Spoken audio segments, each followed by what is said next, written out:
최근 안타까운 사건이 또 일어났어요. 아니 사실 화가 치밀어 오르는 소식이에요. 그것도 아주 많이. 국군 정보사령부의 한 군무원이 수천 건에 달하는 군사 기밀을 해외로 유출시켰다고 합니다. 이 사건이 터지고 전문가들은 국방 정보 체계가 무너졌다, 수년 아니 수십 년은 안보 공백이 생길 것이라고 할 정도로 아주 중요한 사건입니다. 아니 어떤 일이길래 많은 전문가들이 이렇게까지 심각하게 말하는지, 그리고 우리나라에서 왜 이런 유출 사고가 많이 일어날 수밖에 없는지 지금부터 본격적으로 알아보도록 하겠습니다. 일단 사건을 자세히 들여다보면요, 군무원 A씨가 개인 노트북을 통해 북한과 연결된다고 추정되는 조선족에게 2, 3급 기밀을 유출했다고 합니다. 2, 3급 기밀이라 하면 국군 암호 보안과 관련된 사항도 속해 있는 만큼 유출이 될 경우 국가 안전보장에 현저한 지장을 초래할 수 있는 정보도 많이 포함되어 있습니다. 그리고 그 중에서도 지금 가장 이슈가 되는 사항이 해외에서 활동하는 요원들의 명단이 유출되었다는 거예요. 그것도 화이트 요원만이 아니라 블랙 요원까지도요. 화이트 요원, 블랙 요원이 뭐냐 하면, 화이트 요원은 신분을 공개하며 활동하는 요원이에요. 이 요원들은 주로 외교관 등의 신분으로 활동하고 관계에 따라 국가의 정보원인 걸 알리기도 합니다. 문제는 블랙 요원이에요. 이 블랙 요원은요,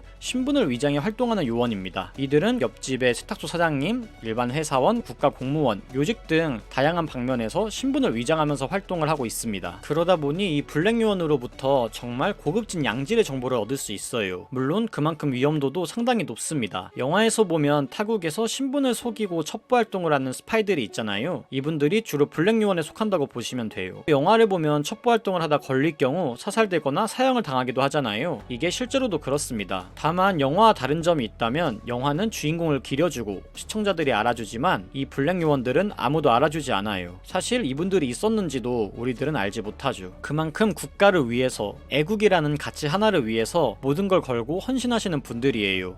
내 조국을 위한 신념 하나로 목숨을 바치는 분들이라는 거죠. 그런데 이번에 이 요원들의 정보가 새어나간 겁니다. 정보사도 이 사실을 알고 요원들을 급히 귀국시켰다고 하는데요, 정말 화가 나는 것은 요원들의 신상 정보가 유출되었다는 걸 정보사가 알아채기 전에 이미 많은 분들이 돌아가셨을 수도 있다는 거예요. 특히 중국이나 북한은 사형을 집행하는 나라입니다. 이 나라에서 활동하셨던 분들은 이미 사형이나 사살을 당했을 가능성을 배제할 수 없죠. 블랙 요원 한 명을 육성하기 위해서는 비용도 최소 수억 이상이 들고, 현지에 자리 잡는 시간도 5에서 10년, 중요도에 따라서는 십수년이 걸린다고 하는데요. 이번 유출 사건으로 인해 길게는 수십 년 동안 안보 공백에 불가피해진 상황입니다. 그리고 이 사건을 보면서 가장 의문이 들었던 부분이 있었는데요, 이번 사건의 유출 경로가 군무원 A씨의 개인 노트북이거든요. 그런데 뭔가 이상하지 않나요? 어떻게 군무원 A씨는 주요 핵심 기밀을 개인 노트북으로 옮길 수 있었느냐 하는 부분입니다. 일반 회사만 해도요, 평범한 회사원은 회사의 핵심 자료로의 접근이 불가능합니다. 애초에 그 자료들이 어디에 있는지조차 몰라요. 설령 위치를 안다 하더라도 열람, 외부 반출은 다른 문제예요. 보안 자료와 관련되어 있는 여러 부서의 담당자를 알아야 하고, 여러 절차도 거쳐야 하고,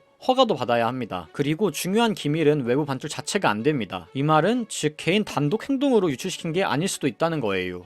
이미 정보사 내에 간첩 활동을 하고 있는 숨은 조력자들이 배후에 더 있을 수도 있다는 겁니다. 그러다 보니 자연스레 군무원 A씨의 정체도 무엇인지 궁금해질 수밖에 없는데요, 두 가지 가능성이 있는 것 같아요. 약점이 있는 한국인이거나, 아니면 훈련된 중국 혹은 북한의 공작원이거나. 전자 같은 경우는 흔히 사용되는 방법인데요, 쉽게 말하자면 상대방의 약점을 해소해주는 대가로 정보를 얻는 겁니다.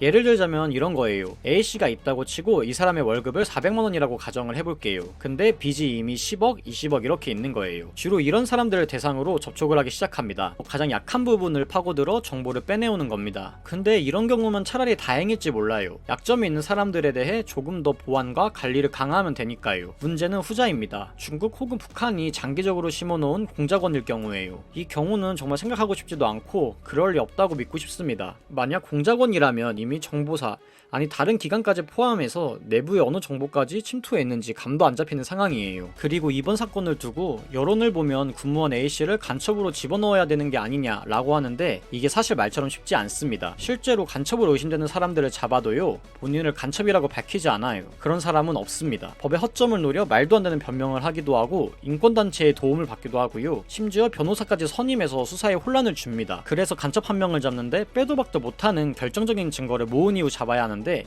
이게 증거를 모으는 데에만 수년이 걸린다고 합니다. 실제로 이번 군무원 A씨도 개인 노트북이 해킹을 당했다는 말도 안 되는 주장을 펼치고 있어요. 그리고 간첩죄 적용 자체가 안 될 수도 있습니다. 아니 이게 무슨 소리야 싶은데 형법 제98조 간첩죄를 보면요, 적국을 위하여 간첩하거나 적국의 간첩을 방조한 자 혹은 군사상의 기밀을 적국에 누설한 자에 해당한다고 나와 있어요. 얼핏 보면 간첩죄 맞네, 다른 나라에 기밀 정보 넘겼잖아 하면서 해당될 것 같지만요, 여기에는 맹점이 두 가지 있습니다. 하나는 누설입니다. 의도적으로 적국을 위해 정보를 넘겼다는 게 입증되지 않으면 처벌하기가 힘듭니다. 그런데 의도적인 걸 증명하기란 정말 어렵습니다. 그래서 군무원 A씨도 해킹이라는 변명을 내세우고 있는 걸로 보입니다. 해킹당한 건 누설과 거리가 머니까요. 그리고 두 번째는 바로 적국이라는 표현 때문입니다. 우리나라는요, 적국을 북한으로 한정하고 있어요. 다시 말하면 북한을 제외한 나라는 모두 적국이 아닙니다. 중국도 적국으로 들어가지 않습니다. 아까 영상 초반부에서 조선족에게 자료를 넘긴 경위가 폭착되었다고 했잖아요. 그런데 조선족은 북한인이 아니죠. 간첩 행위를 해도 북한이 아닌 다른 나라로의 유출은 간첩죄가 적용되지 않습니다. 이 부분 때문에 이 적국이라는 표현을 왜곡으로 고쳐야 한다는 주장이 계속 나오고 있는 거예요. 물론 이런 경우에는 간첩법이 아닌 군사기밀보호법으로 처벌할 수 있긴 한데요, 이 처벌도 생각보다 쉽지 않습니다. 2015년에서 2024년까지 대법원 판결 내역을 보면요, 군사기밀보호법 위반 혐의 18명에 대해 16명이 집행유예, 나머지 2명이 선고유예, 공소기각을 받았고 실형을 선고받은 사람은 단 한 명도 없었습니다. 말 그대로 솜방망이 처벌인 거죠. 기밀 유출에 대한 솜방망이 처벌이 계속되는 이상 앞으로 제2의 정보사 유출 사태가 일어나지 않는다고 장담하기는 어려울 것 같습니다. 21세기는 정보전이라는 말이 있을 만큼 많은 나라가 각국의 정보망에 심혈을 기울이고 있는데요, 역량을 키우는 데에는 수많은 시간과 노력이 필요하지만 무너져 내리는 것은 한순간인 만큼 앞으로는 이런 안타까운 사건이 절대 나오지 않았으면 좋겠습니다. 기밀 유출과 관련된 오늘의 이야기는 여기까지였고요. 지식채널 AI 스토리, 다음은 더 좋은 주제로 돌아오겠습니다.